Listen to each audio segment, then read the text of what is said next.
Once upon a time, there was this family. They were all healthy, they were all good looking, and they all got along really well, and they lived happily ever after. What kind of a story is that? I'll tell you what kind. It's the worst story ever. You'll never see a book about that subject. You'll never see a movie with that plot line. Why? Because there's no conflict. There's no problem. When you're telling a story, you have to talk about some conflict, some problem that was overcome. All of you face problems from day to day. How often do you just go to your office or go to your desk in your home office and you don't get a single email, phone call, or text all day long about any problems, and it's just at the end of the day, your boss or your biggest client just sends you an email saying, "Hope everything was great today, why don't you go home early?" How often does that happen? I'm pretty confident in thinking that never happens. All of us deal with problems, sometimes not earth-shattering, but problems, conflicts, challenges every single day in our lives. So what stories do is they let us talk about those problems in an interesting, compelling way. So if you're going to tell a story, you need to have some problem for the characters.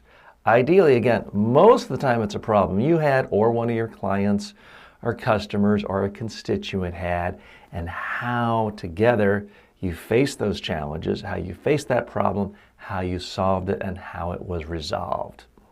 I love PowerPoint. Look, some of my best friends are PowerPoint, but let's face it, PowerPoint is not particularly good at conveying emotions the way most people use it, because typically they're listing facts, bullet points, numbers. When you're telling a story, it is absolutely critical that you express the emotional component with the characters and what's happening.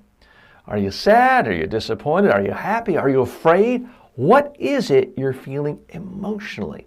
This is what will connect you to the audience. This is what will allow the audience to have some empathy for you, especially if you're saddened because of a setback, or you're scared because something horrible has happened. Don't be afraid to convey the emotion. This is the big problem I have with so many of my clients around the world when they're writing their speech out, or they have a speechwriter write their speech. It's much harder for most people to write out their emotions than it is when they're simply talking to share their emotions. We're not used to writing about our emotions. We are used to talking about our emotions.